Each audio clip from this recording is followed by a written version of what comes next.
सर्वांना मी प्रताप पाटील, गटविकास अधिकारी, पंचायत समिती कराड.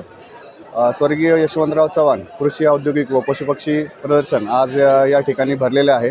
यामध्ये विविध स्टॉल्स देण्यात आलेले होते. पैकी हा आमचा सातारा जिल्हा परिषद पंचायत समिती कराड कृषी विभागासाठी हा दिलेला स्टॉल होता.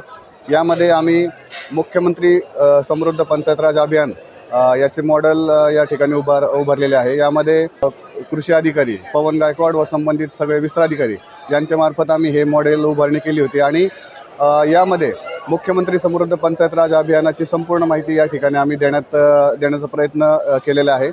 यामध्ये हे अभियान 17 सप्टेंबर ते 31 डिसेंबर या कालावधीत राबवण्यात आलेले आहे. यात प्रत्येक तालुक्यातील 20% ग्रामपंचायती निवडण्यात आलेल्या होत्या.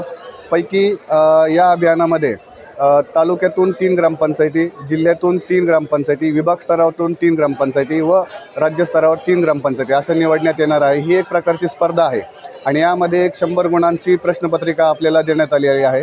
त्या 100 गुणांचं बायफर्केशन आपल्याला समोर दिसतं आहे. 8 घटकांमध्ये करण्यात आलेलं आहे.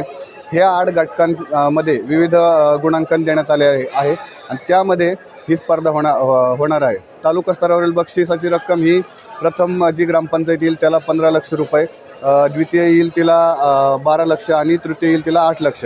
त्याचप्रमाणे जिल्हा स्तरावर असणाऱ्या ग्रामपंचायतींना प्रथम ग्रामपंचायतीला 50 लक्ष, याप्रमाणे विभाग स्तर आणि राज्यस्तरावर बक्षिसाची रक्कम आहे. न भूत न भविष्यती अशी ही ग्रामविकासाची योजना आजपर्यंत राबवण्यात आलेली आहे. संपूर्ण बक्षिसाची रक्कम जर एकत्रित केली तर 157 कोटी रुपयांची ही बक्षीस रक्कम आहे आणि जी राज्यात प्रथम ग्रामपंचायत येणार आहे ह्या ग्रामपंचायतीला तब्बल 5 कोटीचं बक्षीस देण्यात येणार आहे.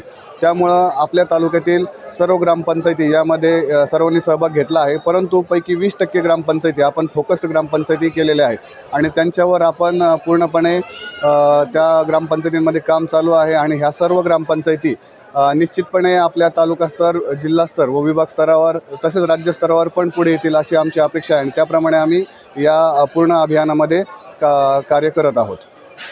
सदर अभियानासाठी व हे दिसतं आहे आपल्याला जे मॉडेल, त्या मॉडेल बनवण्यासाठी आपल्या जिल्हा परिषदेच्या माननीय मुख्य कार्यकारी अधिकारी यास्नी नागराजन मॅडम यांचं आपल्याला अमूल्य असं मार्गदर्शन मिळालं आहे. तसेच माननीय उपमुख्य कार्यकारी अधिकारी व जिल्हा परिषदेतील सर्व स्टाफ यांचं आपल्याला मार्गदर्शन मिळालं आणि त्याच्या आधारे आपण हे मॉडेल या ठिकाणी तयार केलेलं आहे. हे मॉडेल सर्व ग्रामपंचायती आपल्या तालुक्यातील बघत आहेत आणि त्याप्रमाणे त्या ग्रामपंचायतींमध्ये आपल्या ग्रामपंचायतींमध्ये ते कार्यवाही करत आहेत.